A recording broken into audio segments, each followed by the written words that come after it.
I wasn't looking for anything. That's the part that haunts me the most. I wasn't snooping, I wasn't suspicious, and I definitely wasn't trying to catch anyone in the act. I was just scrolling. You know the way you do when your mind's half awake on a Sunday morning, coffee cooling on the table, the sun too bright through the kitchen blinds, and you just want 5 more minutes of mindless distraction before the day really starts. It started with a sponsored post, one of those sleek little ads tailored just for you, like the internet knows your soul. New restaurant opening in Santa Monica, it read, right above a slideshow of high-end dishes and polished wood interiors. The kind of place where entrees don't have prices on the menu.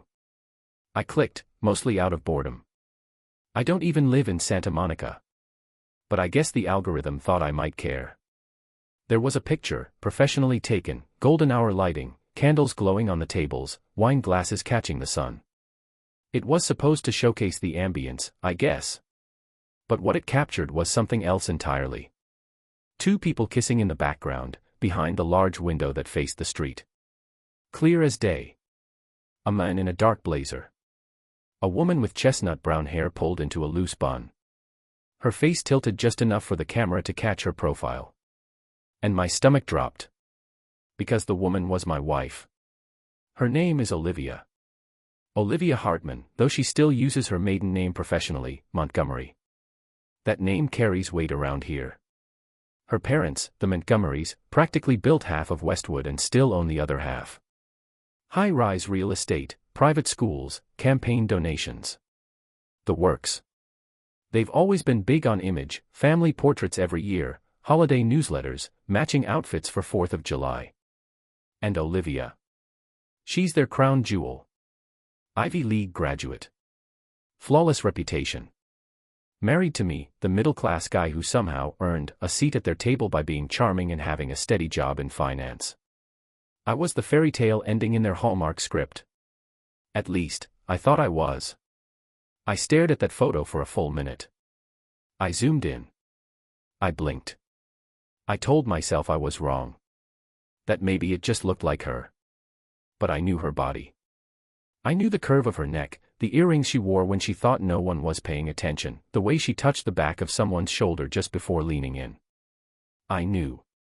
That image, that one careless photograph, uploaded by a restaurant trying to sell overpriced pasta, tore a hole in my life I couldn't unsee. I didn't confront her right away. Instead, I stared at her that night across the dinner table while she talked about some client meeting and how the new intern at her PR firm kept confusing affect and affect. I nodded and smiled, chewing my food like nothing was happening, while inside my head 1,000 questions screamed over each other. How long? Who is he? Does she love him? Did she ever love me? And maybe most terrifying of all, was I really the only one who didn't know? The next few days were a blur of pretending. Pretending I hadn't seen it. Pretending I was still the same man, with the same wife, living in the same house with the same future. But every time she looked down at her phone or left the room to take a call, I felt something twist in my chest. Something dark. Something new. And then came the idea, quiet, at first. Whispered like a suggestion I wasn't sure I had the courage to follow. Set her up. It wasn't revenge I wanted. Not really. It was clarity. Proof. Something undeniable. Because if I confronted her, she'd deny it. She'd cry. She'd twist the story. Maybe even blame me. But if I could make her reveal herself, in front of the one audience that actually mattered to her, I could walk away clean. Not just from her, but from all of it.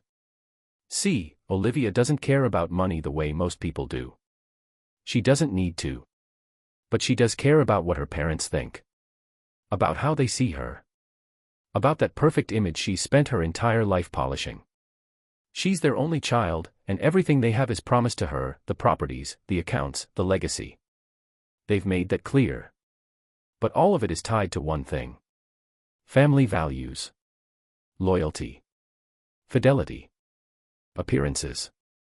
Marriage. And I was her marriage. So I started planning. Quietly. Carefully. Like building a house of cards. Every move had to be perfect. I called her father, Charles Montgomery, and told him I wanted to organize a small anniversary dinner, just the four of us. Said I was planning a surprise for Olivia. Said I wanted to thank them for being so supportive over the years. He loved the idea. Said they'd host it at their estate in Bel Air. Even offered to have their chef cook. I picked the date, 2 weeks from then. Just enough time. And while Olivia was at work, I started collecting evidence. Screenshots. Photo backups. I even went to the restaurant in Santa Monica myself and found the waiter who'd been working that night. Tipped him $100 just to tell me what kind of wine the couple by the window ordered. He remembered them. Said they looked way too into each other for a married couple. I asked if he saw a ring. He shrugged. On the guy. Nah. I didn't tell Olivia about the dinner right away. Just kept acting normal, taking her out for brunch, asking about her day, pretending I hadn't seen the way she typed her password and immediately swiped left when I leaned over too close. And all the while, the rage inside me turned colder. Sharper. The night before the dinner, she kissed me goodnight like she always did. I closed my eyes, letting the lie settle on my lips like ash. I knew that by the end of tomorrow, everything would be different. Because what I hadn't told her, what nobody knew yet, was that I had sent the photo. The one from the restaurant. I'd mailed a printed copy to her parents, anonymously. No return address. Just a note typed in bold letters, thought you should know. I timed it perfectly. The envelope would arrive the morning of our anniversary dinner. And when it did, I'd be there to watch it all fall apart. There's a strange calm that comes over you when you've already made a decision that can't be undone. That morning, I woke up before Olivia. The soft rhythm of her breathing beside me sounded just like every other morning. Same silk pillowcases. Same smell of lavender lotion on her skin. And yet nothing was the same. I stood in front of the mirror in the bathroom, toothbrush in hand, staring at my own reflection like I didn't recognize the man I'd become. The guy who sent a photo to his wife's parents just to ruin her. But then again, I didn't ruin anything. She did. I just held up the mirror. By 10 a.m., I got confirmation from the delivery tracking service. The envelope had arrived at the Montgomery estate, signed by their housekeeper, Carol. I imagined the moment they opened it, Charles in his study, maybe sipping his black coffee from a sterling silver mug, Olivia's mother, Judith, sitting nearby with her morning grapefruit. I pictured their expressions shifting from confusion to disbelief to disgust. And I waited. Around noon, Olivia came breezing into the living room, wearing that fitted emerald dress she always pulled out when she needed to impress her parents. She looked radiant, honestly. Hair curled at the ends, makeup soft and elegant. She kissed my cheek. I called Mom, she said. She's excited. Said to bring an appetite, Chef Gregory's making sea bass. I nodded. Smiled. Sounds good. She didn't suspect a thing. On the drive to Bel Air, she hummed along to the music like it was any other day. My hands gripped the steering wheel a little tighter every time she laughed at something on her phone. I wondered who she was texting. I wondered if she was thinking about him. The gates of the Montgomery estate opened automatically as we pulled up. Their house was ridiculous, stone facade, 3 fountains in the driveway, and a separate garage just for their wine collection. Wealth that made you feel small just standing in the shadow of it. We walked into the foyer together. Judith was the first to greet us. Her smile was tight. Her eyes lingered a second too long on Olivia's face. Then Charles appeared behind her, slower, quieter than usual. He didn't extend a hand to me. Didn't say, "Happy anniversary." Just turned and said, "Let's eat." We sat at the long dining table, me, Olivia, Charles, Judith. A line of candles flickered between us.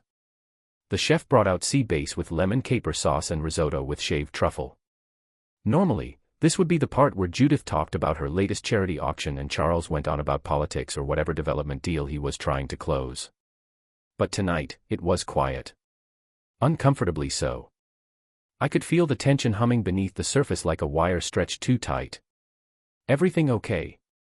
Olivia asked, glancing between them. Charles folded his napkin slowly. "We got a letter this morning." I looked down at my plate. Didn't need to look up to know Olivia had stiffened. "What kind of letter?" she asked, trying to sound casual. Charles didn't speak right away. He reached into his blazer, pulled out the envelope, creased at the edges now, and slid the contents across the table. A photograph. Full color. Printed on glossy paper. I could hear Olivia's breath catch in her throat before I looked up. She stared at the photo for a long moment, as if sheer denial could erase it. But her face turned pale, and that was enough. "What is this?" Judith asked coldly. "Who is that man?" Olivia opened her mouth, closed it. Then looked at me. "You did this." I leaned back in my chair, meeting her gaze without flinching. "I didn't take the picture, Olivia." Charles cleared his throat. "We were hoping it wasn't you." "We truly were. But it's unmistakable. Your mother and I," he stopped, rubbed his temples. "We've built everything around family. Trust. Commitment. What were you thinking?" Olivia stood up abruptly, pushing her chair back. "This isn't the time or place to." "No," Judith interrupted. "This is exactly the time. Do you have any idea what this could do to our name? What it already has done? That restaurant's social post has over 10,000 likes.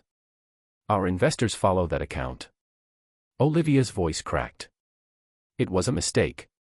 A stupid, one-time." "Don't insult us," Charles snapped.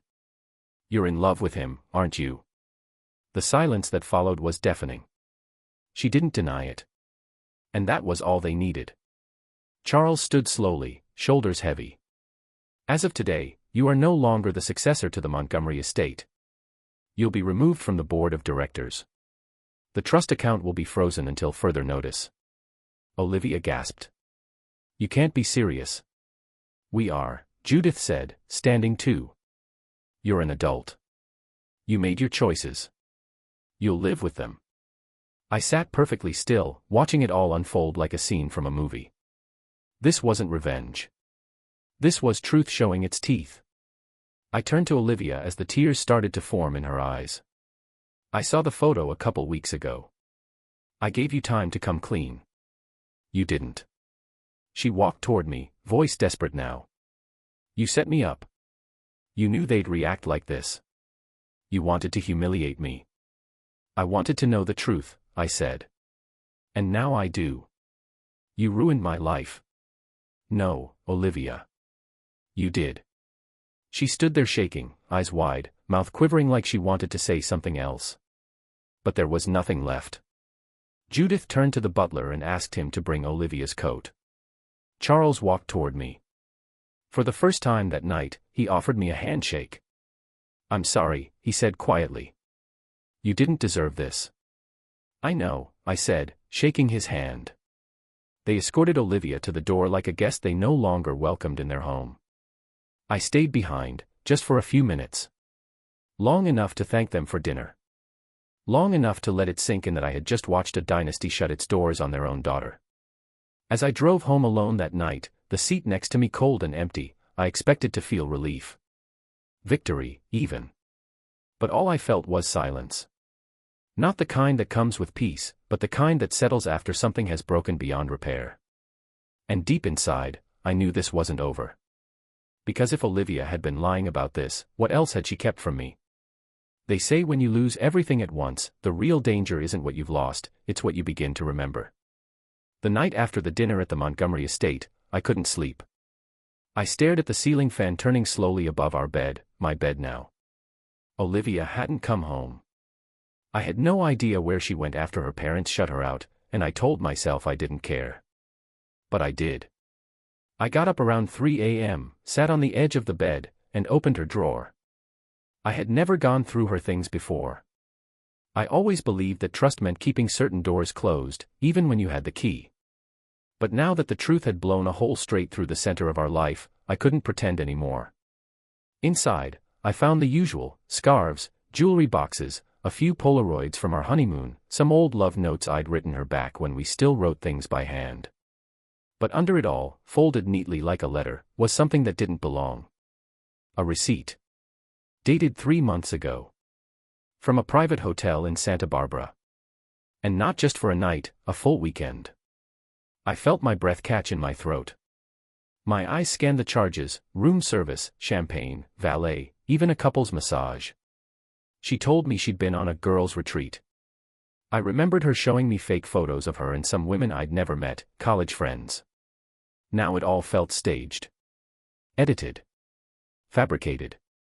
A new knot twisted in my stomach. The kiss in the restaurant wasn't a one-time mistake. It was a lie layered on top of a lie. I took a photo of the receipt and put everything back exactly the way I found it. By sunrise, I'd made up my mind. I wasn't just going to leave Olivia, I was going to find out everything. And then I was going to make sure she didn't get to spin the story her way. That afternoon, I called someone I hadn't spoken to in over 2 years, Sean Dunley. We used to work together at the tech firm in Westwood before I went into consulting.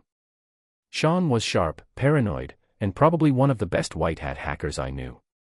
He owed me a favor. He picked up after 2 rings. "John. Man, you alive?" "Barely." "You still in the security game?"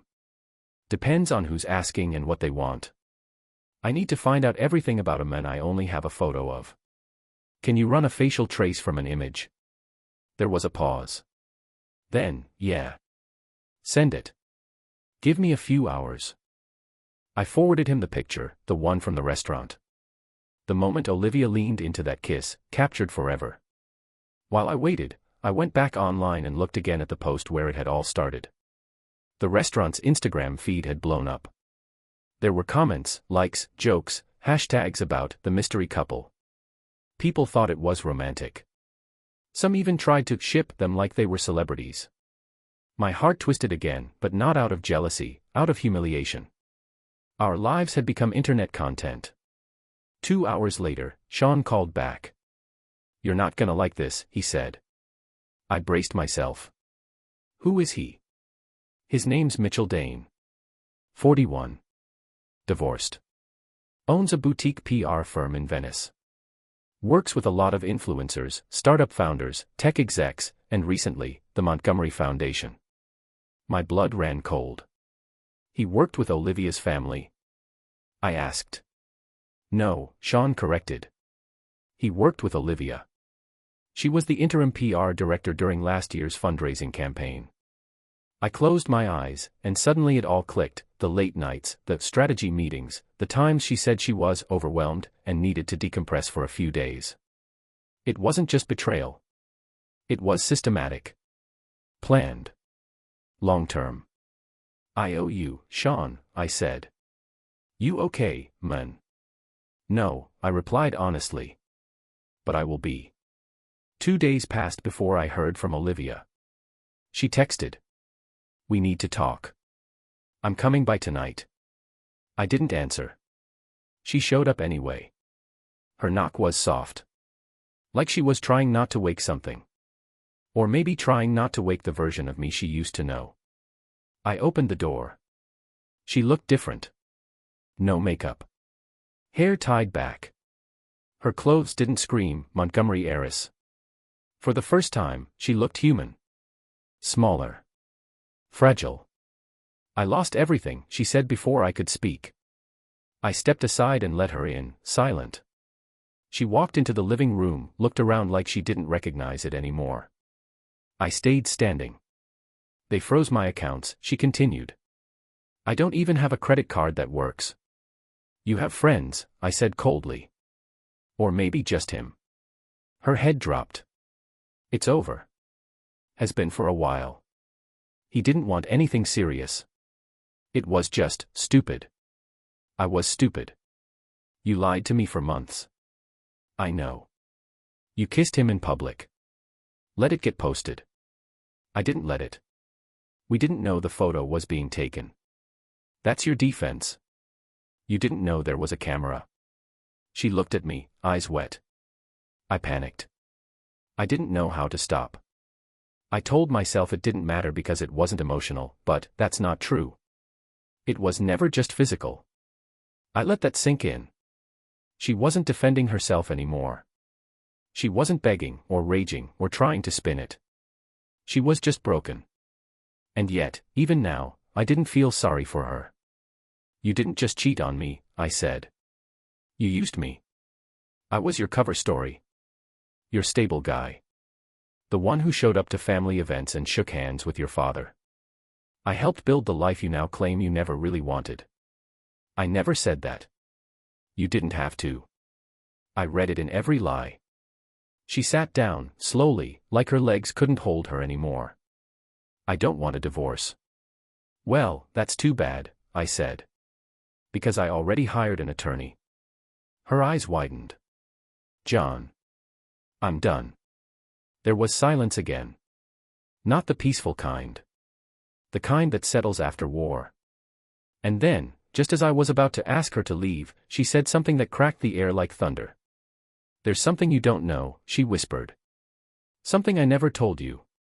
I turned to her, pulse in my throat. What? She hesitated. About my past.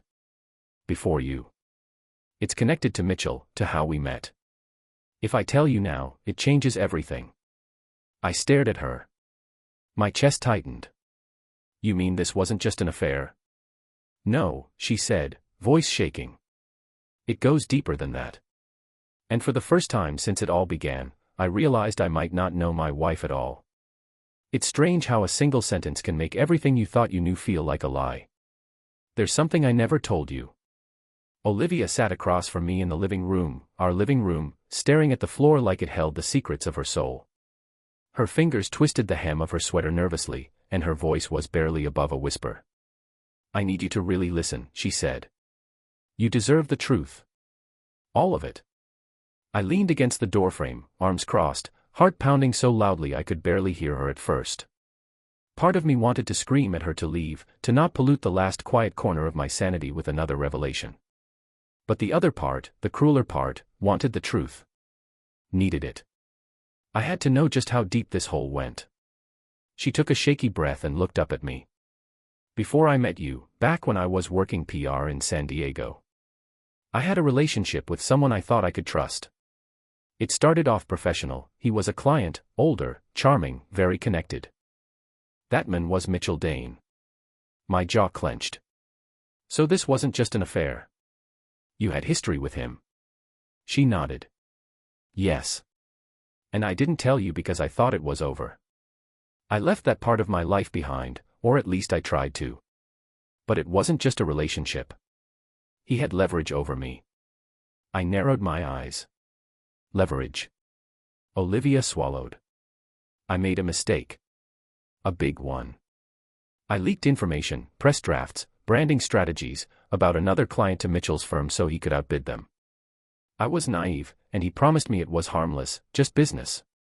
But when it all came out, he threw me under the bus. I blinked. You were accused of corporate espionage. I wasn't just accused, she said bitterly. I signed an NDA to avoid a lawsuit. That's why I left San Diego and moved to LA. My father pulled strings to bury it. He didn't want the Montgomery name anywhere near scandal. That was the condition. I start over, stay clean, no more secrets. And then you married me, I said quietly. She nodded. I fell for you because you were safe. Honest. The opposite of that world. And I convinced myself that if I never told you, it would just go away. That I could keep my past separate. But Mitchell came back, I muttered. Yes. Last year, when my parents asked me to lead the foundation's public campaign, guess who was brought in as a consultant? I tried to walk away. I told my father I didn't feel comfortable working with him, but they pressured me. Told me to grow up, that business was messy. Mitchell played nice for a while. Then he started reminding me what I owed him. What did he want? Access. Inside knowledge. Board contacts. And me. I felt like I'd been punched. So you slept with him because he blackmailed you? No, she said firmly, eyes shining. Not at first. I told him no. I resisted for months. But he threatened to release old emails, to hint to the press that I had been part of a cover-up. He said he'd make it look like I was still playing dirty, and this time, my father wouldn't be able to protect me. Eventually, I gave in. I was desperate. Silence filled the room again, heavy and raw. I didn't know what to believe anymore. Why didn't you come to me? I asked. Why not tell me the truth back then? Because I was ashamed, she said, barely holding back tears.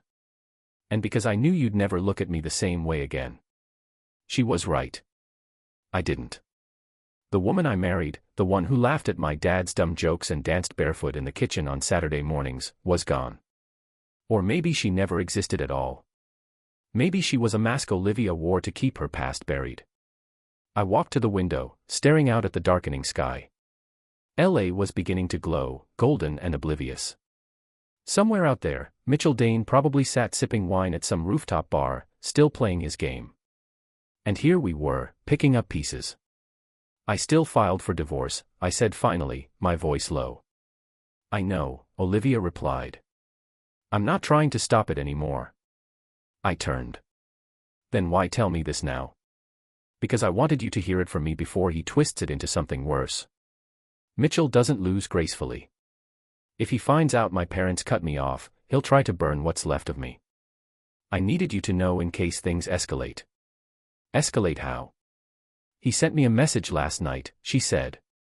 She reached into her bag and handed me her phone. There it was. I hope you haven't forgotten what I still have on you. One wrong move, and we both go down. But only one of us has anything left to lose. The message was time-stamped 1:04 a.m. He's bluffing, I said, though a chill crept down my spine. I don't think he is, Olivia replied. For a long moment, neither of us spoke. Then something occurred to me, a flicker, a thread of an idea. What if we flipped it? She looked up. What do you mean? What if we exposed him? Got ahead of it. Collected proof that he's been blackmailing you and manipulating business deals. If he's done this to you, he's probably done it to others. Olivia shook her head. That's dangerous. Mitchell plays dirty. He has connections. So do I said. And I'm not your husband anymore. I'm a man he underestimated. Her expression changed then, just slightly. Like she wasn't sure whether to trust me or not. I didn't blame her. I'll think about it, she whispered. Do more than think. Decide. Fast. As she stood to leave, I didn't stop her. There was nothing else to say. We weren't us anymore. We were two people in the aftermath of a storm neither of us saw coming. But as the door clicked shut behind her, a part of me knew this wasn't over. Not with Mitchell. Not with Olivia. Not with the truth. The past wasn't done unraveling yet. There's a kind of clarity that comes after destruction. After Olivia walked out that night, her secrets trailing behind her like a storm cloud, I didn't sleep.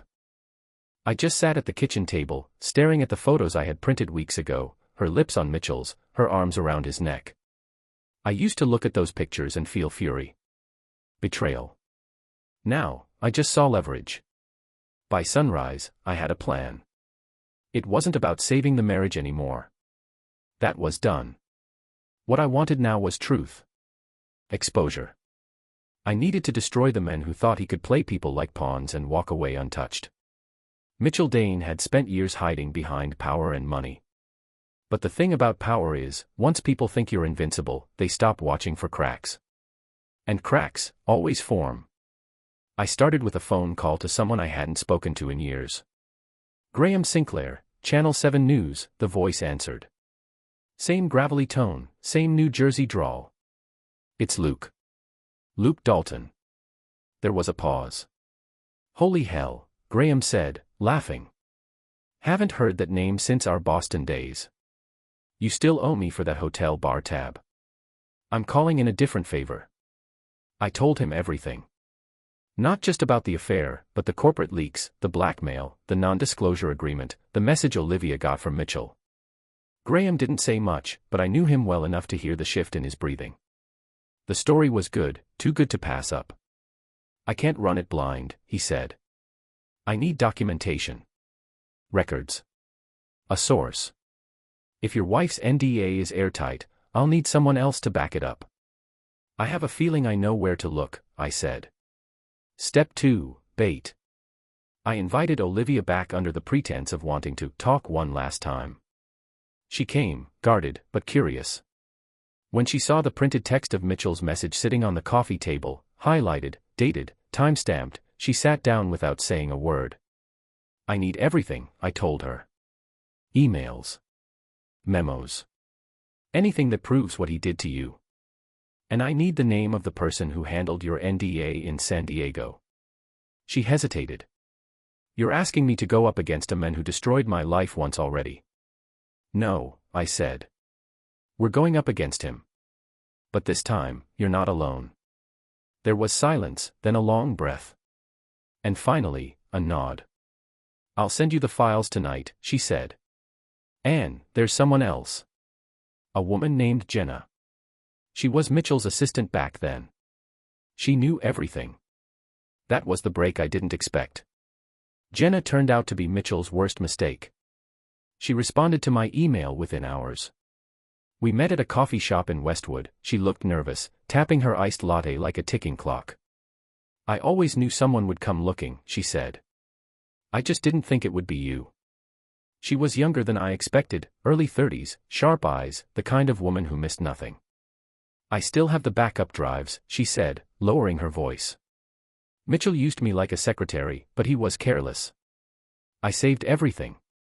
Contracts, meeting recordings, even him coaching Olivia on what to say when her firm started asking questions. My stomach turned. Why did you keep it all? I asked. Because I knew someday, someone might finally burn him down. I promised her anonymity, legal protection, and a payout if the story went public and took off. Jenna agreed.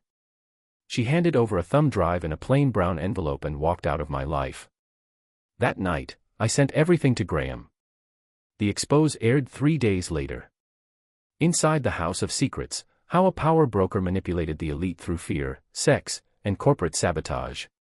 It opened with Olivia's redacted NDA, showed screen grabs of Mitchell's threatening messages, and featured blurred audio from a meeting between him and a trembling Olivia where he said, "Play nice, and I'll make sure your father never sees this." They even brought in Jenna's voice, disguised but clear enough to shatter what little public image Mitchell had left. The fallout was immediate. Stock in Mitchell's firm plummeted 27% in a day. His clients dropped him. His assistant issued a formal complaint, claiming years of harassment. The State Bar Association launched a review into his past deals. The press tore him apart, articles in the Times, Forbes, Variety. But the moment that hit hardest. When Olivia's parents, Harold and Susan Montgomery, called a press conference. Their pristine daughter, the one they'd groomed to carry on the family legacy, was no longer welcome in the empire. We had no knowledge of our daughter's actions, Harold read from a cold, prepared statement. Effective immediately, she is removed from all family trusts and boards. We do not condone deception or betrayal. I watched it live on my couch. Alone. No cheers. No satisfaction. Just silence. That night, Olivia showed up at my door again. Her hair was unbrushed. Her coat hung loose on her shoulders. She looked hollow. "You did it," she said. "No," I replied. "We did." She walked inside slowly, looking around like she didn't recognize the place anymore. "My parents won't speak to me," she said, sitting down. "They sent movers to clear my things from the family condo. I'm not on the board anymore. My name's gone from the Montgomery Trust site." Just like that, everything disappeared. "You still have your name," I said quietly. "That's more than Mitchell has." She nodded. It was the right thing. I just never thought it would hurt this much. We sat in silence for a moment before I finally said what had been circling me for weeks. "I filed the divorce papers this morning. They'll be finalized by next month." She didn't flinch. She just nodded slowly. "I figured," she whispered. "You were never going to stay. You knew that the day you lied." She looked up, tears in her eyes. But part of me hoped. I shook my head. "Some damage can't be undone." "But you stood up. That matters." She stood to leave, then paused at the door. "I don't expect forgiveness," she said. "But, thank you. For not letting him win." After she was gone, I finally exhaled. It wasn't revenge that satisfied me, it was truth. Uncovered. Dragged into the daylight. Mitchell had played dirty for years. But this time, someone stood up. This time, he lost. And I finally felt free. There are moments when you think it's over, when the dust has settled, the battle is done, and what remains is nothing more than silence. But silence, I've come to realize, can be deceptive. Sometimes, it's just the calm before the last and cruelest blow. It was a Monday morning, cool and quiet, the kind that used to mean coffee, emails, and the slow return to routine. But this morning felt different, and I couldn't say why. There was a weight in the air, something almost electric. I went down to the mailbox like I always do. Bills. Flyers. Junk mail. And one envelope. Thick, cream-colored, with no return address. The handwriting was neat. Mail. Confident. It was addressed to me. No name, just Mr. Dalton. I didn't open it until I was back inside, sitting at the kitchen table where so much of this story began. The moment I unfolded the letter, I recognized the voice. Even on paper, it oozed arrogance. Luke. You must be proud of yourself. Your little war played out well on screen. Good press, righteous outrage, dramatic consequences. You got exactly what you wanted, my name dragged through the dirt, your wife stripped of everything, and the illusion that justice was served. But here's the thing about illusions, they don't last. I always prepare for men like you. You come in hot, furious, noble. You think pain makes you powerful. You forget one thing, I don't play by your rules. You exposed me. Congratulations. But you also opened a door you won't be able to close. The media cycle will move on. The outrage will fade. And I'll still be standing. And when I come back, and I will, you'll remember this moment. Because what happens next won't be about your wife or your little crusade. It'll be about what I take from you. Tick, tock. M. I stared at the letter for a full minute, letting the venom of it soak in. It wasn't a threat in the legal sense. It was elegant, subtle, terrifying. And worse, it felt like a promise. I sat back in my chair, heart pounding. Mitchell Dane wasn't done. He never really is. Part of me wanted to dismiss it, just another desperate man lashing out after being knocked down. But another part, the smarter part, knew better. Men like him don't bluff. They scheme. They wait. I picked up my phone and called Graham at Channel 7. Tell me something, I said. Did your team ever find anything off-book about Mitchell? Private accounts? Shell companies? Anything that didn't make it into the broadcast? Graham's voice dropped a notch. Yeah. We had stuff we didn't air. The lawyers got twitchy. He has some offshore holdings in the Caymans. Nothing illegal on paper, but suspicious movements. Big ones. How big? Millions. Last moved a few days before the story aired. My stomach twisted. What does that mean? It means he knew it was coming. And he's not out of chips. By the afternoon, I was standing outside Olivia's apartment, one of the last things she owned in her own name. I hadn't planned to see her again so soon, but after that letter, I couldn't ignore the possibility that Mitchell might still have hooks in her. Or worse, that she knew something and hadn't told me. She opened the door in sweatpants, her face pale, no makeup, hair tied back. She looked tired. Defeated. But when she saw the letter in my hand, she stepped aside without a word. I laid it on her kitchen counter. She read it once, silently. Then again. Her hands trembled. He sent you this, she asked, her voice thin. This morning. She looked up at me, eyes suddenly full of fear. He's not bluffing, Luke. Mitchell doesn't send threats. He sends warnings. Then start talking, I said. Because I think there's more you're not telling me. She hesitated, biting her lip. I waited. Finally, she sat down. There's something I never gave you. Something Jenna mentioned but didn't explain. I sat across from her, staring hard. 3 years ago, she began, Mitchell made me sign a second agreement. Not an NDA. A contract. I didn't understand it at the time. I was desperate. I was afraid. He said it was just to protect himself legally. What kind of contract? A transfer of ownership, she whispered. Not of money, but of intellectual property. Notes. Codes. Access credentials to software my firm was developing.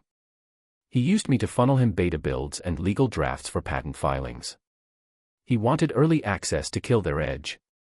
I felt the blood drain from my face. You were leaking trade secrets. I didn't know that's what I was doing at first. He said it was normal. That he was part of the investor pool and needed to audit the process. By the time I realized what it was, he already had it all. And when I tried to walk away, he blackmailed me. Jesus, Olivia. I didn't tell you because I thought the scandal was enough. But this, she tapped the letter. He's telling you it's not over because he still has leverage. Not over me, over you. He'll find a way to tie it to you. To make it look like you were the leak. The next day, I met Jenna again. This time in a lawyer's office. I need to know if there's any paper trail connecting me to Olivia's work leak, I said. Jenna was calm, but her jaw clenched. No direct line. But Mitchell kept copies of every communication. If he wants to manufacture a connection, he'll find a way. He's done it before. What do you mean? 2 years ago, he ruined a startup by planting edited emails between the founders. Made it look like one was embezzling. He never went to court. Just spread rumors, leaked to bloggers. Within a month, the company collapsed. My mind raced. If Mitchell wanted to ruin me, it wouldn't be with a lawsuit or a gun. He'd whisper things into the world, the kind you couldn't disprove. He wouldn't take my life. He'd take my reputation. That night, I stood in front of the mirror and saw someone I didn't recognize. Not the betrayed husband. Not the man with the plan. I saw a target. And the terrifying part? I couldn't tell if I was ready for what was coming next. I called my lawyer and asked him to start digging through my accounts, my communications, everything. I needed to know what Mitchell could possibly twist. Then I took out the letter again and read the last words. Tick, tock. He wasn't bluffing. And now. I was on the clock. Some storms don't end in thunder. Some end with a whisper, spoken through trembling lips in front of an audience that never asked to hear the truth, but listens anyway.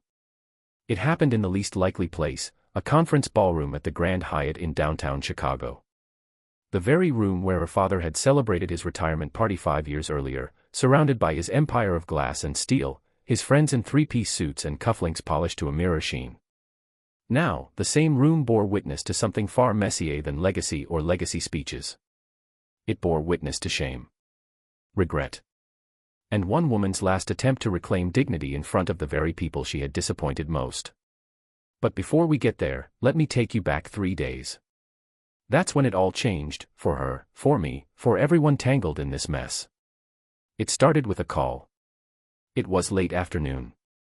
I was in my office, a small co-working space I'd been using ever since I left Olivia's life behind.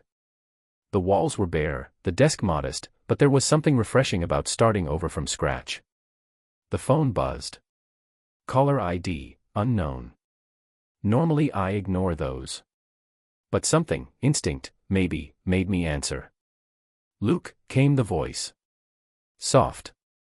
Shaky. But unmistakable. Olivia. I need 5 minutes. Please. Silence stretched between us, but I didn't hang up. I was wrong, she continued. About everything. About him. About you. About how much damage I allowed to happen. I said nothing. Let her speak. There's a board meeting this Thursday. A full family assembly. It's public. Press will be there. It's for our quarterly report. I'm supposed to speak. And I'm going to tell the truth. I sat forward. What truth, Olivia? All of it. About the affair. About the leak. About what Mitchell really is. What he did to my family. To me. To you. I exhaled slowly. Why now? Because I'm done hiding. And because, maybe, if I do this, I'll stop feeling like I'm disappearing piece by piece. I still didn't trust her. Not completely. But part of me wanted to hear her say the words out loud. Not for me. For herself. So I said, I'll be there. Thursday came like a storm building in the distance, inevitable, electric, terrifying. The ballroom was packed. Reporters. Investors. Board members. Family. Friends. And right up front, her parents, Harold and Cynthia Keller, two titans of the Midwest real estate industry. Stone-faced. Impeccably dressed. And, from the looks of it, completely unaware of what was coming. I stood in the back, near the camera crew. I didn't want attention. I just wanted to see it happen with my own eyes. Olivia stepped onto the stage. She wore a black suit, her hair pulled back tightly, her posture uncharacteristically firm. A glass of water stood untouched at the podium. She took a breath and looked out at the sea of faces. I was asked to speak today about our company's growth, she began. Her voice was steady, but there was a tremor beneath it. I was also told what not to speak about. That this was a time for stability, not stories. For business, not personal matters. She paused. Looked down. Then looked back up. But the truth is, I haven't earned the right to talk about growth. Not until I talk about the damage I've done. There was a murmur across the room. My name is Olivia Keller. I was, the Vice President of Strategy for Keller Industries. I was also, until recently, the wife of Luke Dalton. Gasps now. People whispered to each other, recognizing the name. I betrayed that man. Publicly. Privately. Repeatedly. Dead silence. I had an affair with a man named Mitchell Dane. A business rival. A manipulator. A man who used me to access confidential information from a company I once believed in. I gave him that access. I did it willingly. I told myself it was love. It wasn't. It was fear. It was vanity. It was selfishness. Her voice cracked. She pressed on. I allowed Mitchell to convince me that leaking strategic drafts and internal communications to him was harmless. That it would never come back to me. I was wrong. Gasps turned into shocked conversations. Her father's face was frozen, equal parts rage and disbelief. Her mother looked like she was about to faint. I don't say this because I want sympathy. I say it because the truth has to come out, even if it burns everything behind me. And then, she looked directly at the camera. Straight into the lens. Straight at me. Luke, I know you're here. I know you hate me. And you have every right to. But I want you to know, publicly, that I am sorry. I am deeply, fully, eternally sorry. Not just for cheating. But for making you feel invisible in your own marriage. For making you question your worth. For letting a man like Mitchell come between us. You were the best thing in my life, and I shattered it because I thought I could have more. But all I found was emptiness. Tears welled in her eyes. Not forced. Not performative. Real. You don't owe me forgiveness. I don't expect redemption. I just needed you to hear it. Not behind a door.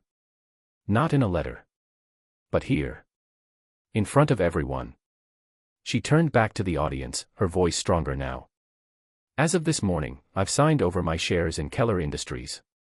I've stepped down permanently from the board. I've also turned over all digital and physical records to federal investigators regarding Mitchell Dane's corporate espionage. He will face justice. Not because I'm brave. But because I'm finally done being his puppet. A stunned hush fell over the room. She stepped away from the microphone, removed the mic from her lapel, and walked down the steps. No one clapped. No one needed to. It wasn't applause that mattered. It was truth. Outside the ballroom, I stood alone under the awning as light snow began to fall. My hands were buried in my coat pockets. My mind was quiet in a way it hadn't been in months. I heard her steps before I saw her. She stopped a few feet away, unsure whether to come closer. I meant what I said, she whispered. Every word. I know, I said. She looked down, then up again. Are you okay? I took a breath. I think I will be. I don't expect anything more. I nodded slowly. I think you finally did the right thing, Olivia. Tears filled her eyes again, but she didn't cry. She just nodded. Goodbye, Luke. I watched her walk away, her figure slowly disappearing into the falling snow. The following week, Mitchell Dane was arrested at his summer house in Palm Springs. Wire fraud. Corporate espionage. Tampering with federal contracts. They say he didn't even flinch when the agents came. Just smiled, like he'd been waiting for it. Olivia. She vanished from the headlines. Moved to a small town outside Denver. Started over. Some say she teaches yoga now. Others say she writes under a pen name. I don't know. I don't check. I've said my goodbye. As for me, I live quietly now. No scandals. No chaos. Just peace. The kiss that ruined everything led me to the silence that healed it all.